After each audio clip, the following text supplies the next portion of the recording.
The Lakers lose once again.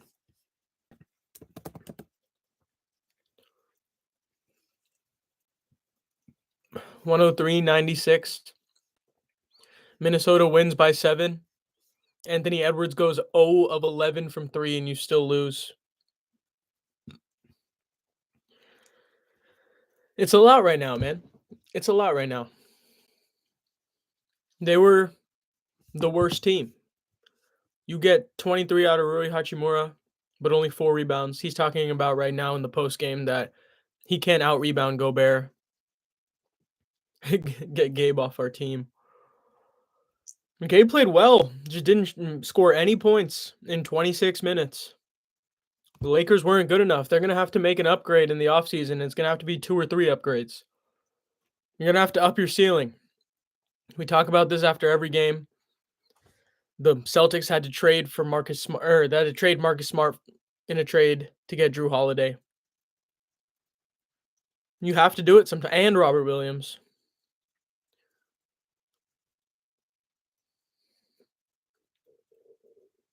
I guess it was Brogdon. That's crazy. That's crazy. Luka Doncic gives you 28, 9, and 7.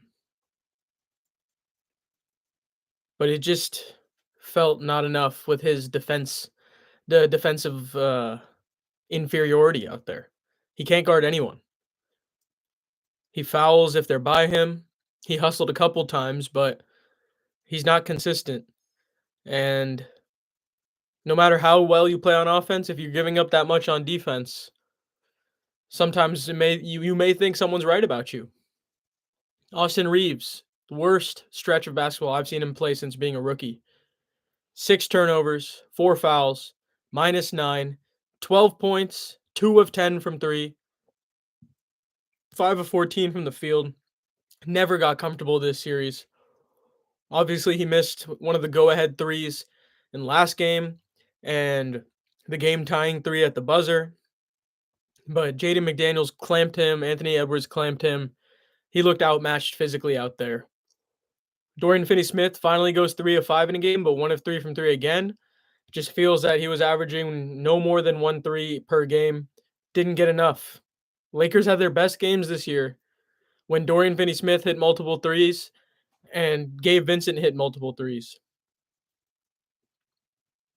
Rui Hachimura, 9 of 16, 5 of 8 from 3. Pretty much your only consistent three-point shooter today. Rudy Gobert, 27 and 24, as Kyle Gold says. The Lakers were just too small. No size. No ability to hang with this physical team. Julius Randle, 8 of 16, he was comfortable. He was comfortable the whole series. It was too easy for Julius Randle.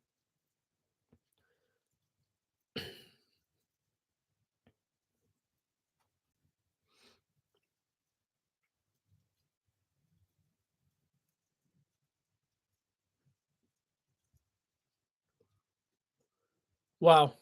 Guys, I had to pause for a second to read this quote. LeBron alluding to the fact that the Lakers knew they needed a center, and then he says, "My guy, Anthony Davis, my guy said that publicly and then was out of the door a week later." LeBron may not be staying, guys. LeBron may be upset with how this has gone. It's been clear that we've needed a center since before Anthony Davis. If you have Anthony Davis in this series, you're winning this series. But the argument always comes back to, would you have made it here because of his injury? Maybe not. Maybe you're in the play-in. Maybe you're facing OKC, although the Lakers did well against OKC with AD. But you have bad habits from Luka Doncic on the team right now, and he has to go crazy this offseason. This offseason needs to be Erewhon, Stairmaster, incline walking, reverse incline walking, plyo, core every single day for the whole summer. And Austin Reeves needs to go to the same gym, but get protein powder involved, get heavy lifting involved, legs.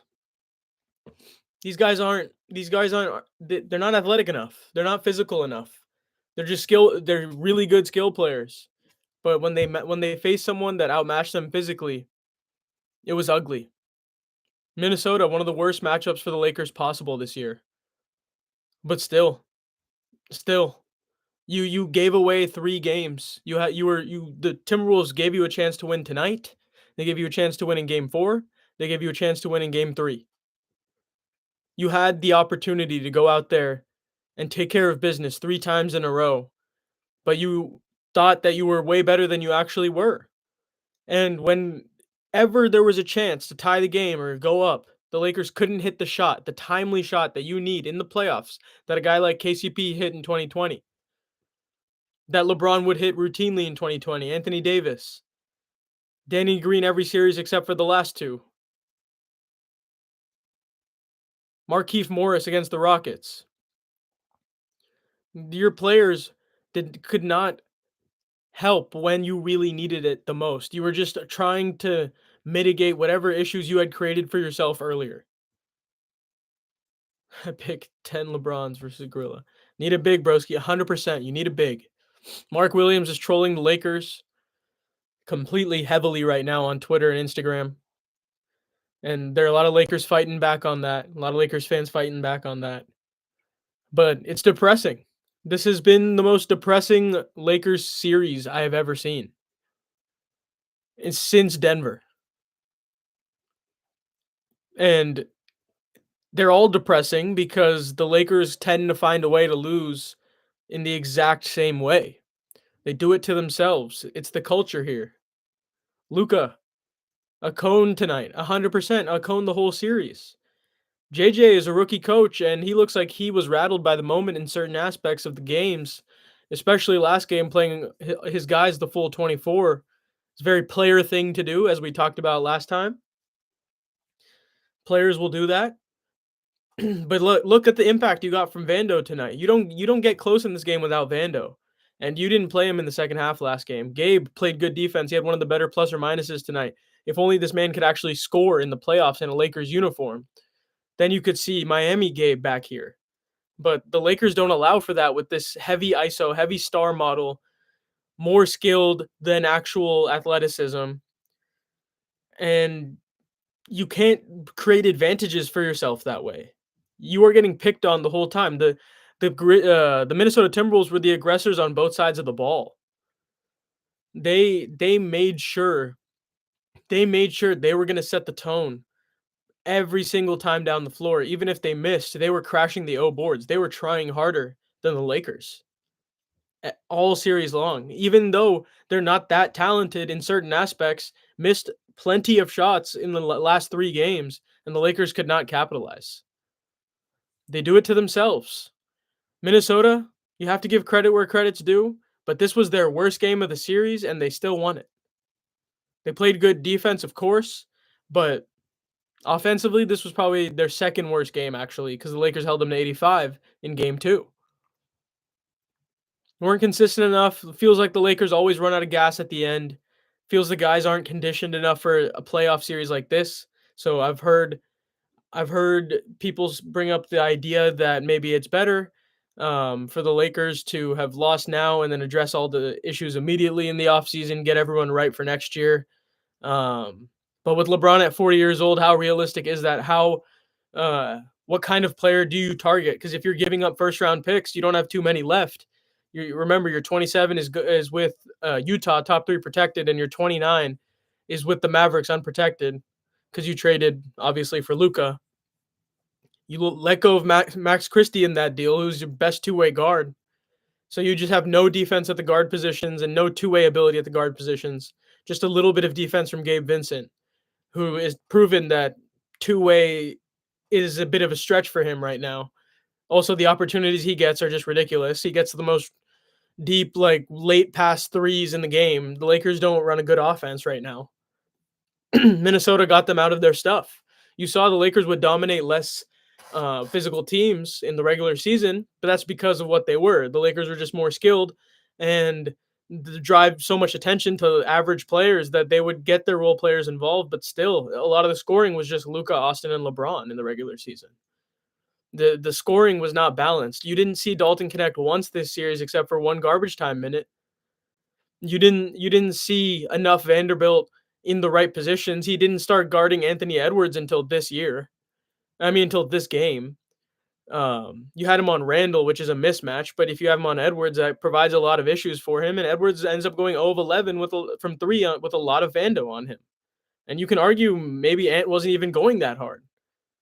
It's almost like he tried to spare you, but the Lakers still couldn't stop tripping over their own feet. Every single time a shot went up on Minnesota, Rudy Gobert is getting the offensive rebound, dunk, put back. No second efforts from Los Angeles, and no big, no more than 4 minutes of a big being out there with Maxi Kleba. And Maxi Kleba had played good minutes in his first stretch as a Laker.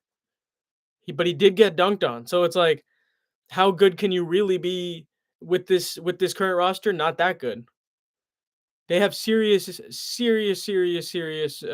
trades to make with these contracts. They have an 11 million Kleba. They have an 18 million Rui, who I think vowed to or is vying for a spot to stay on this team long term because of the fact that he shows a clutch gene. He hits shots when they matter, and he's done that in the playoffs for a couple of years now.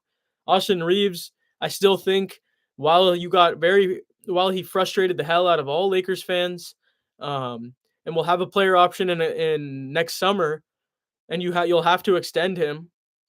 He needs to be better at just physically, and he needs to be a better two-way player. He needs to prove that he can be your 1B when LeBron retires. Because if not, are you going to pay him north of 30 million? Maybe not. But if he's going to be your third, you can pay him 27, 30, 32. But how crazy do you want to make that contract? Because you need cap space for a second superstar in a couple of years if LeBron does retire. Are you going to continue to go down the trade your pick route and try and get better season by season? Are you going to develop your bench? Are you going to work on your bench? Are you going to do what Minnesota has done and consistently drafted first round picks over and over and over again and trading for more if possible, trading for early seconds, getting high value players who are young and athletic? Are you going to make those moves because you need young athletic wings? You need a younger athletic big. Bam Adebayo is literally the Lakers' dream target at this point because of how bad you're missing athleticism, how bad you're missing a big that can make the right decisions. But are you willing to part with Austin Reeves if you have to in order to get Bam? And even then, Austin Reeves, a great player. But why does Miami pair Austin Reeves with Tyler Hero and just lose Bam and Kalel Ware? Who's your power forward, right? You're going to give them Rui too? Are you going to give Reeves and Rui in a first for Bam? Where does that leave you? No starting shooting guard. Your other ones are very one-dimensional. You'll have to trade Dalton Connect unless you believe in him to be your shooting guard of the future, which I know JJ Redick probably doesn't. He didn't even they don't trust him to go play defense out there right now. They simply don't. They don't trust they didn't trust Trey Jemison or Christian Coloco to be serviceable backup bigs in the playoffs over Alex Len. And even if they did, they promised Alex Len a playoff spot to leave Indiana. So there's no singular shot that you would waive him and then break up another relationship with another agent because that's what you've been doing for years. Every single year, the Lakers find a way to lose due to mistakes they have made in the past. Roster construction being huge here. Um, Execution being the death of them, because even with this small team, the execution was subpar. I felt like the coaching was overreactive. And I felt like the Lakers panicked over and over and over again and could not get out of their own way. Jokic and Giannis law. The Lakers, now that they have gotten Luka Doncic and have shown in the past they can get a guy like Shaq, Pau Gasol, Kareem, whatever it may be, they are going to go big star hunting once LeBron is retired. They will go after Giannis regardless. They will go after Jokic. Remain to be seen if that is actually even remotely possible, given the assets that they have. Would Jokic or Giannis even get to free agency due to the supermax contracts they can each sign with their current teams? If Giannis requests a trade, is it only Los Angeles? Is it New York too? Is it Brooklyn? Is it Miami? Is it Golden State? Is it Chicago? He likes big markets. If he actually does request a trade, Where does he want to go? Does he want to go team up with Ant in Minnesota? Not a big market, but that's a championship window you could join. Um, so the Lakers aren't really put in the best position to go get another second superstar. Um, because when you're talking trades, you have to get greedy. But at what point are they going to just go for a guy that can guard pick and roll, that a guy that can catch lobs, make the right reads on pick and rolls, block shots, alter shots, basically what they had in Anthony Davis, but a lesser version because it's going to be impossible to get Anthony Davis's value unless you're willing to move off of LeBron. Um, which I don't know if they are, but maybe these post game comments of LeBron saying my guy Anthony Davis, asked for one and then he was gone the next week. Maybe LeBron feels he'll opt out of this player option and he'll maybe he goes to New York, maybe he goes to Cleveland, right? Those are just thought processes that I don't think are going to happen. I think LeBron's very happy in Los Angeles, but the team environment and the way his best friend got did, maybe it's not the best environment for him anymore. Maybe him and Bronny, maybe it's time to go. But I doubt that. I doubt that. But the Lakers are playing themselves into such a point where is this the right long-term roster construction? The same problems Nico Harrison saw with Luka Doncic, the Lakers are going to run into because they also already stacked that problem with Austin Reeves. And LeBron is 40. You're not going to get peak performance at the end of games. Are you going to do you want to sign and trade for Kyrie Irving this offseason? Do you want to go crazy and get a little creative? Are you going to panic? Are you going to panic? Or are you going to build this out like a proper franchise, get more young talent, maybe make the two moves that up your ceiling and propel you into a team that is potentially championship level next season? And are you going to doubt it again and wait for other people's approval, or are you going to ride with this? Because I feel like the Lakers fall for the media, they fall for what other people are thinking of them, what their fan base is thinking of them.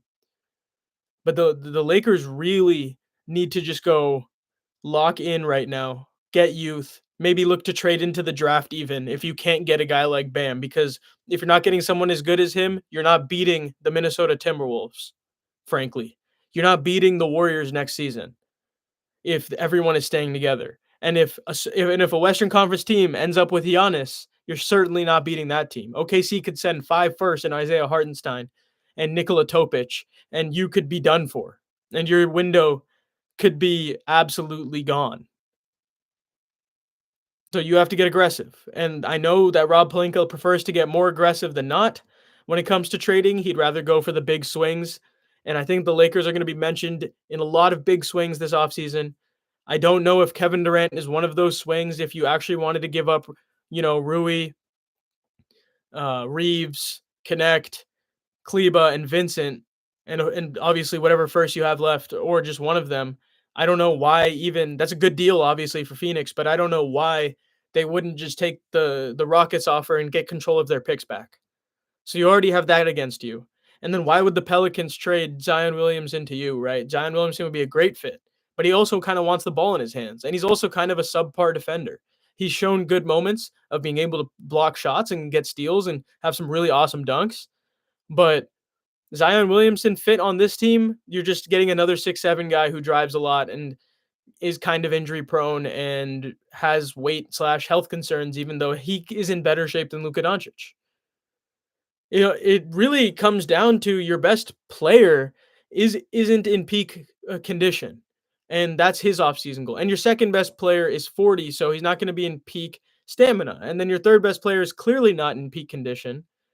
Your fourth best player, Rui, is very talented when it comes to catch and shoot, but he can't rebound the basketball, and his defense is meh. And then you can't play a big, and Dorian Finney-Smith is getting a little older, and he can't move the same way he did. So you saw when he was on Anthony Edwards, it was barbecue chicken. But if Jared Vanderbilt was on him, who's 25, it's easier a little bit for him to move his feet. He's kind of very fast-footed. He's not very athletic when it comes to his vertical, but he's very twitchy side to side. He can move. He can switch. He can make guys uncomfortable. But Dorian Finney-Smith is unable to do that at this stage in his career. He should be your seventh man who is 3 and D primarily spending a lot of his minutes with Luka Doncic while you stagger Austin Reeves with LeBron James, and hopefully you have a lob threat defensive rebounding big in at all times. The Lakers were in talks to get Nick Richards for Jalen Hood-Schifino in seconds, but obviously they had to include Hood-Schifino in the Luka trade in order for Utah to facilitate the deal for them. But Day'Ron Sharpe was also a conversation, like if the Lakers could look to trade Shake Milton for a cheap center on at the end of someone's bench that isn't getting enough run, that would be nice. But there's not too many guys besides like Duop Reith who are available at 2 to 3 million. You will have to stack up Kleba. You will have to stack up one of Dalton Connect, Rui, or Gabe or Vando if you really want to get someone of value, because you need to give value to get value. And I know the Lakers are going to prioritize that, but how committed are they to this group? How committed are they to their 3-and-D current players?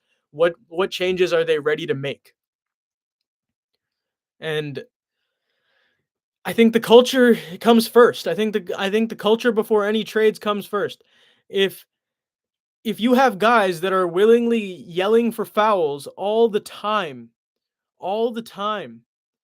and not getting back, or if they've been hit and they're on the ground and they're not getting back in time, if you have that kind of culture in your franchise, you're not going anywhere. It's next play mentality. The basketball moves too fast, especially in today's game.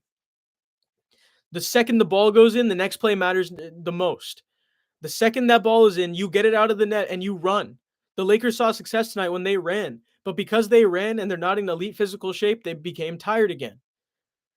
And when it came down to it, they would either box out or not at all and still not get the rebound no matter what. They're just smaller. Is Rui and Gabe, or Rui and Kleba, or Rui, Dalton, and Milton for Claxton? Is that going to set you off to the next level? Probably not. But you would have to get a great deal for Kleba and Vincent and a first at 22 million. You better not go get DeRozan with that, because that's not going to send you anywhere. Not now, not at this stage, not at 35 years old. And those are the offers you've set yourself up for, because you are not in a good position to get an elite wing and center. It's going to be one or the other, or it's going to be good versions of both. It's not going to be Drew Holiday and Porzingis. It'll more be like 4 overalls less of each guy. And is that worth it? How far are you willing to go? How many years of LeBron are you getting? And are you going to finally upgrade the margins of your roster? Because the Lakers have refused to do that since 2020. How are you going to retool around Luka Doncic and Austin Reeves? And are you going to build around Austin Reeves? Is he part of your future with Luka Doncic sticking around? The second Luka Doncic signs that extension and Austin Reeves hasn't gotten into that elite physical defender shape yet, do you have to finally make that decision at next year's trade deadline? Or even at the beginning of the season, because the Lakers have until August to get Luka locked down? And what stipulations are the Lakers going to put in his clauses? He needs a weight clause. He needs a work out clause. He needs a show up to the gym this many times per summer clause. He needs a diet check. The things that they put Zion Williamson through in New Orleans. He needs to take shit seriously, because I don't think the Lakers should be having to set the tone for him. He should be taking this seriously. This is the most embarrassing loss of his career. This series was embarrassing for Luka Doncic. The effort he gave, you came back from being sick and getting food poisoning in Minnesota. Being in the NBA is not easy. Roster is tough. But you as the leader have to be better to set the tone for everybody. You are the culture now. LeBron James is part of the culture now. He has helped rebuild the culture in so many different ways since the Lakers had all the young guys, and then they brought in LeBron James that offseason and lost Randall, but got Rondo, and then won a championship 2 years later. But now, as LeBron is ready to retire soon, what is Luka Doncic going to provide on and off the court for Los Angeles? He's doing great in the community. He's doing these awesome things that show a sense of caring. But when it comes to the basketball court, how much does Luka Doncic really care? And how much does Austin Reeves How much is he going to prove to the staff and to the front office and to Lakers fans that he is going to take that leap next season of becoming a two-way player? He's 25 years old, 24 years old. Him and Luka Doncic have no other options than to become two-way players, unless they want to be the next casualties of another deal. Is LeBron James going to be happy? Is he going to want to stay with this franchise? I know everyone knows he wants to stay in Los Angeles, but is this becoming too toxic, air quotes, heavy on the air quotes, for him? Are you going to continue with Jackson Hayes? Probably not. Maybe Jackson Hayes as a backup, but how does he feel that he didn't get any minutes today? How does he feel that he regressed to a 4 to 8 minute per game kind of guy? Are you going to be able to retain a backup point guard once you make all these deals? Is Bronny James going to elevate into an 11th, 12th man? How many veterans are you going to be able to have to come sign in the offseason? Why is it more appealing for Steven Adams to come to the Lakers on a minimum than stay with the Rockets, who might get Kevin Durant and then maybe get paid $8 to $10 million a year?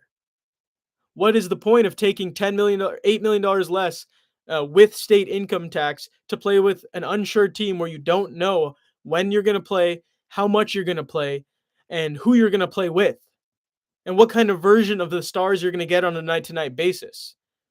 With Houston, there's a culture that is built now by the likes of Sengun, Jalen Green, Ime Udoka primarily, Tari Eason and Amen Thompson being the spearheads of the new defensive Houston Rockets. That must be amazing for Steven Adams to play with. And if he leaves, who's to say he goes to LA, right? Why not go to New York, who might trade Mitchell Robinson and need a big that finishes games? Why not go to Golden State? Why not go somewhere else? If Clint Capella wants to go back to Houston, right? Like, there are too many options for the Lakers to not get anybody at any position this year. Why would Bruce Brown come at $5 million? That doesn't make sense to him.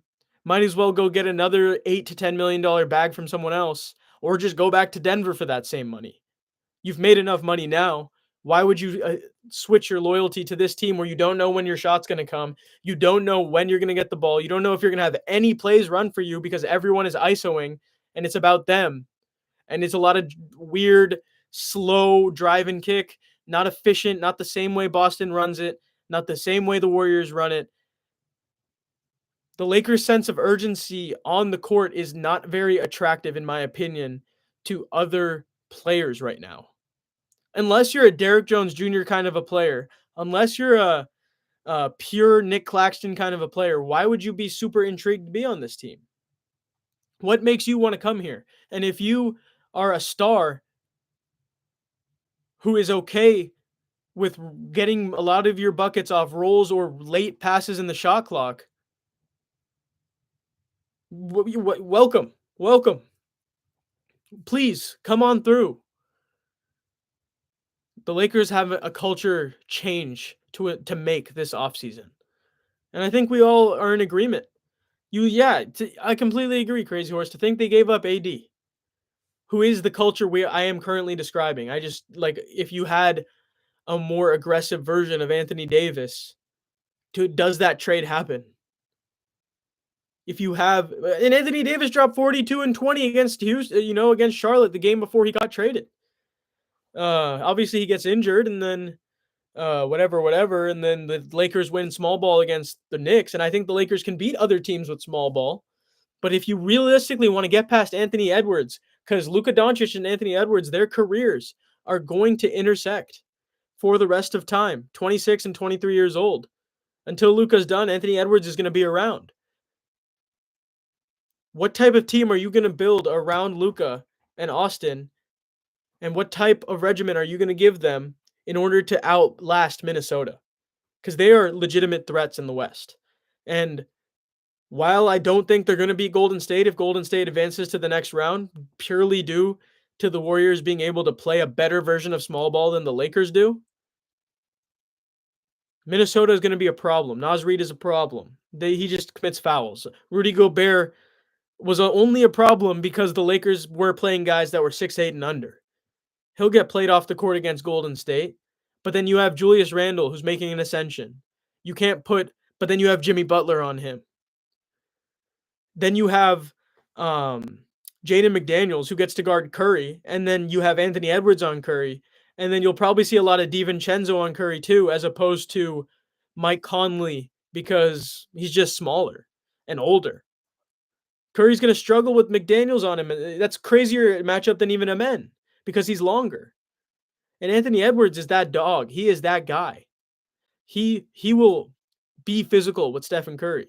Although I think Stephen Curry is proving that he's pretty physical himself. And Jimmy Butler is physical. And Draymond Green is physical. And Podziemski, as much as I do not love everything about him, he is physical. And he's going to get scrappy. GP2 is very physical. And he's a 6'2 center. The Lakers need to get more physical at every position because the Timberwolves are physical, the Warriors are physical, the Thunder are talented, skilled, and extremely physical, and they offensive rebound like nobody's business. They block shots.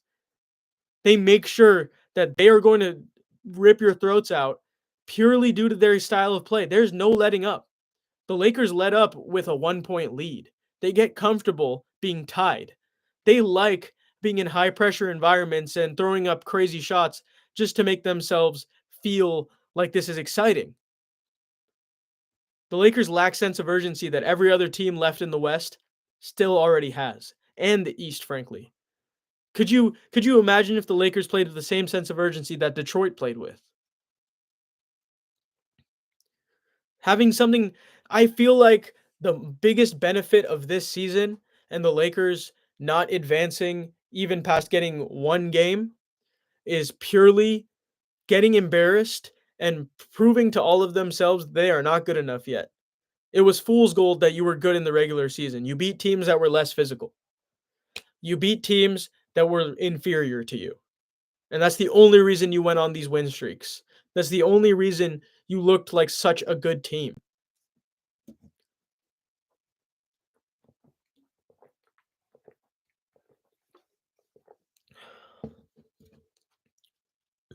Is that Jamal Murray?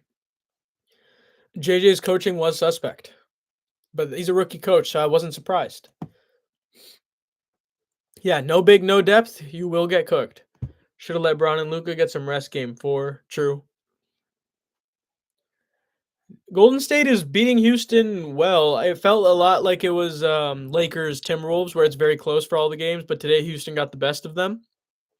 That was really huge for them, but I don't see the Warriors losing in San Francisco. But if they do, Minnesota will have a better chance to advance to the Western Conference Finals against, obviously, I think Oklahoma City. But Denver, if they advance, Jokic is that wild card. He is the best player in the NBA. What did LeBron just roasted Rob? Yeah, let's get into the post-game stuff, guys, because we've had enough talk about how much this fucking sucked today. We've reached a point in the live where we can say one swear word because we are after 30 minutes. All right. I asked Jovan Buha, I asked LeBron if the Lakers centerless play style eventually caught up to them this series. His response in a joking tone. No comment. My guy Anthony Davis said what he needed and he was gone the following week. Things to watch via Bobby Marks. What to watch? The future of LeBron James. The Luka Doncic extension options. The front office. Expiring contracts and draft assets to improve their rosters. The Austin Reeves extension. Their roster resources. In the draft, they have a second-round pick. They have one tradable first, which is the 2031 first, and 5 pick swaps they can offer. They have sweet spot contracts, 10 players between $2 million and $18 million, and they have apron flexibility. So they can get a deal done.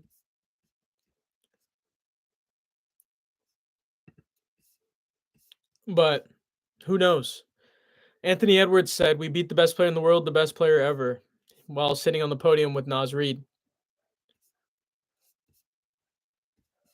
Lakers say, "Here's to the best fans in the world." LeBron was absolutely joking, is what Claire DeLune of MPLS is saying. Yeah, no, he's not the best. I'll try and take it easy on the Clippers tomorrow, guys.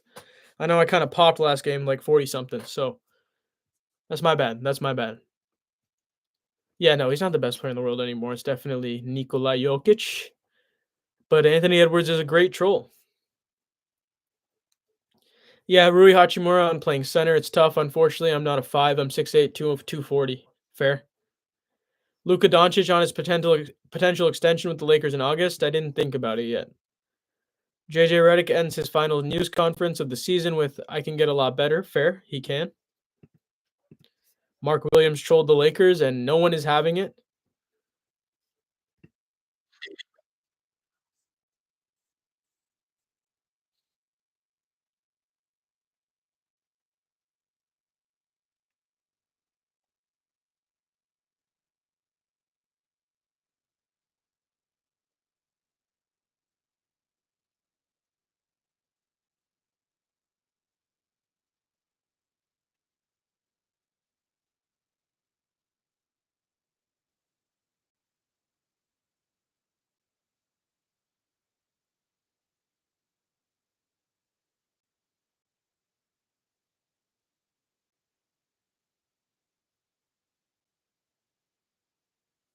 That's funny, but it does just feel like maybe LeBron's motivation.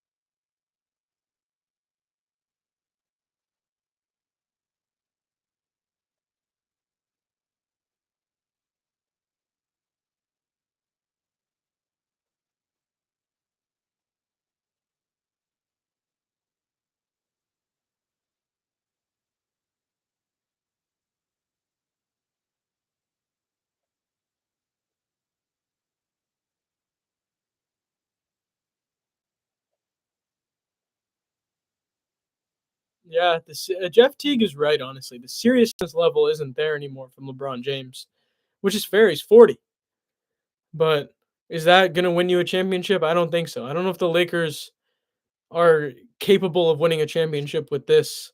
Yeah, 13 years ago, of course. I don't know if the Lakers are obviously as currently constructed, they cannot win a championship. But what is it? The core, you know? Is it the role players? Is it just not having a big? Is that the only issue? I think it's an athletic wing and an athletic big, but who knows? Maybe it's hard to take it seriously when you know you can't get rebounds. Not our fault. You need some milk. That's funny.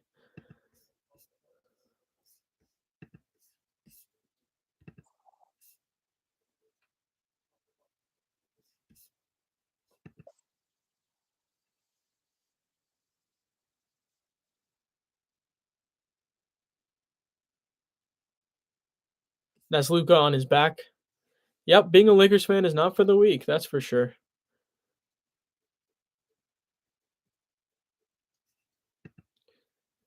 LeBron Nebrani as he leaves the locker room after game 5. Parrott's typical teammate talk for this moment. All right, have a good offseason. I'll see you when I see you. That's funny. He'll see him tomorrow. Luka Doncic on if he can see a long-term future with the Lakers. I'm really glad that I'm here just trying to process everything. Let's process a little faster, huh?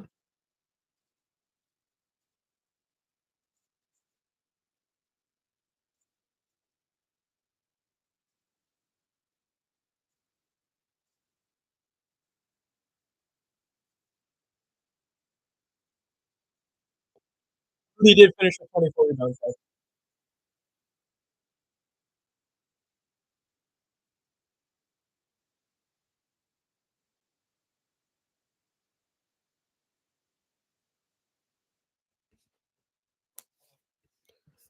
Luka Doncic says he's been mentally exhausted.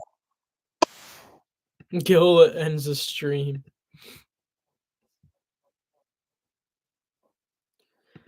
Yeah, Rui probably did save his role this year, guys. Um, crazy, crazy. It's hard to process everything that happened today. I felt like the Lakers just embarrassed themselves. Everyone is at stake. Everyone can get it. Like everyone disappointed today. It is a full team loss. No matter how hard you played, how hard you didn't play, it's on every single player, every single coach. The execution wasn't good enough in the clutch. It wasn't good enough throughout games. The gameplay was too casual from everybody. Everyone's got to get in better shape, and they have to make these serious upgrades as we keep talking about. I'm just watching a video from Luka Doncic last year, scoring 47, 12, and 7 against the Rockets.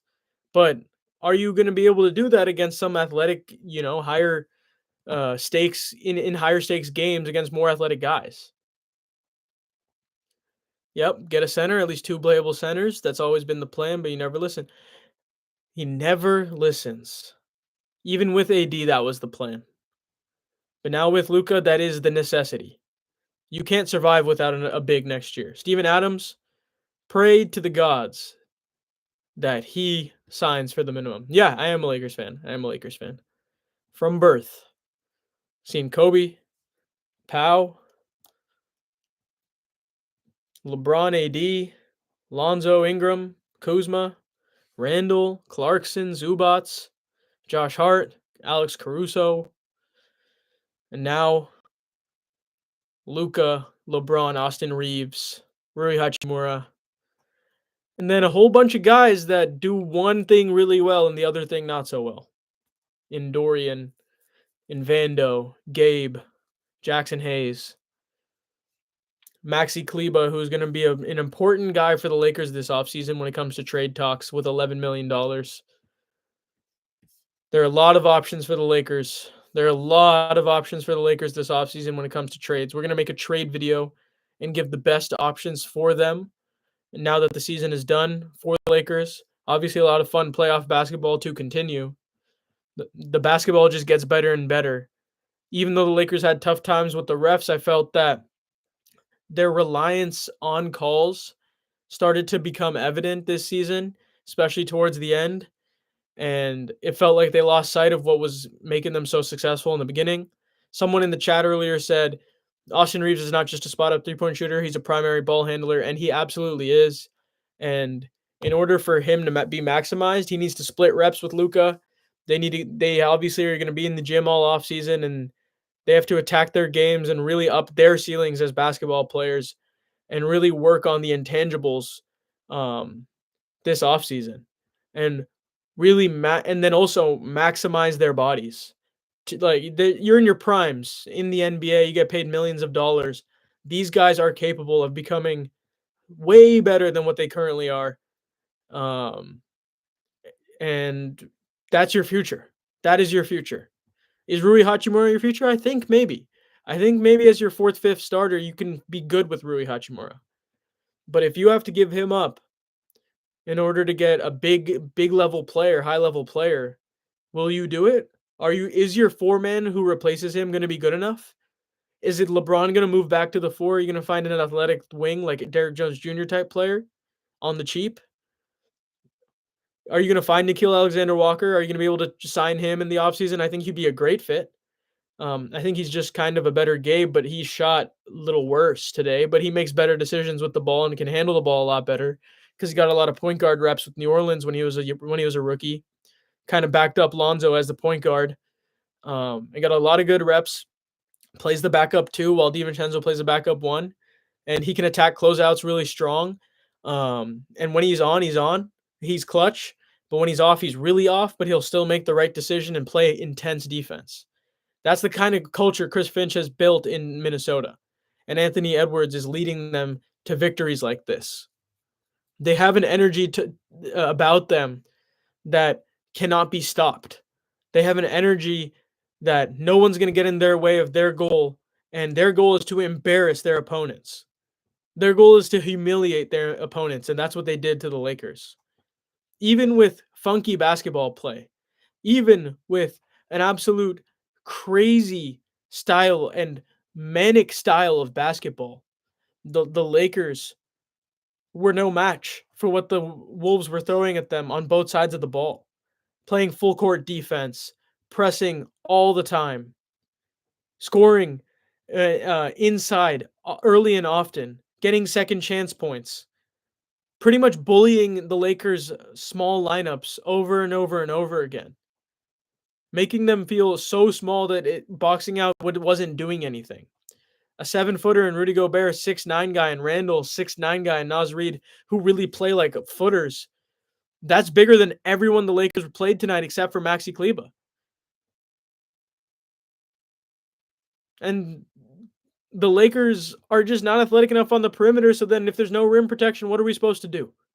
The Lakers were getting blown by with D'Angelo Russell and Austin Reeves, but Anthony Davis was cleaning up all the mistakes. And in 2020, they weren't getting blown by. Danny Green, KCP, Caruso, and Avery Bradley were guarding the hell out of the ball all the time. And if somehow magically the defense was broken down, Anthony Davis, Dwight Howard, and JaVale McGee are blocking that shot. LeBron James in his prime is blocking that shot, stealing the ball, reading the passing lanes. In order to win a championship in this league, your three best players need to be in their primes, and 4 and 5 need to be experienced and juggernauts. Look at the Celtics starting lineup. How do they not repeat this year? The only way they don't is if OKC figures it out the same way the Celtics did last year.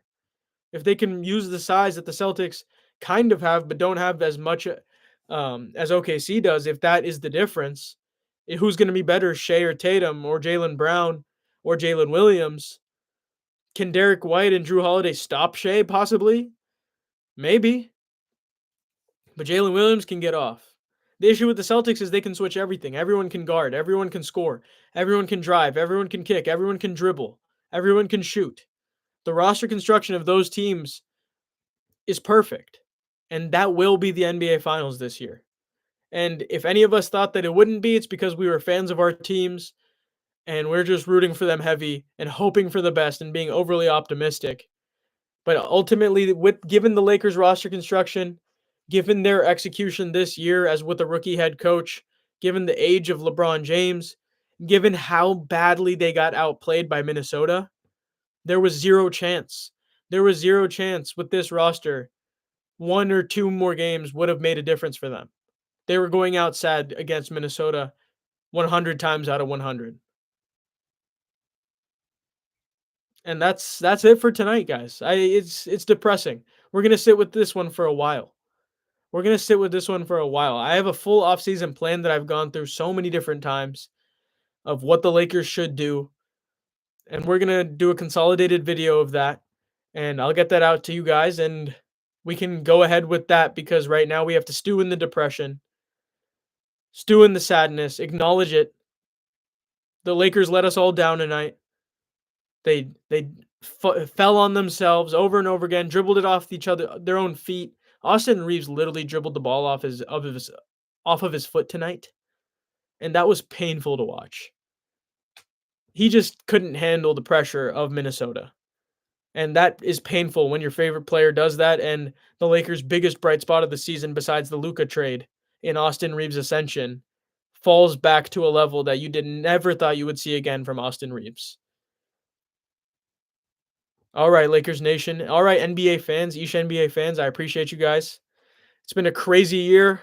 The Lakers have given us an opportunity to re-love what goes on here. We will be live again for a surprise playoff game at any point. And our videos coming out. Videos are going to come out on who the Lakers should trade. Maybe should they trade into the draft? Should they look at Kadeem Malawach from Duke? Should they look at Derek Queen from Montverde and Maryland? Do they have the ammunition to go get one for Flag? Probably not. Are they going to go after a guy like Claxton? Are they going to go after Kevin Durant, who they have been linked to? Are they going to go find that Derek Jones Jr. kind of a player? We will get into it next time, guys. It has been a great season. Disappointing way to end.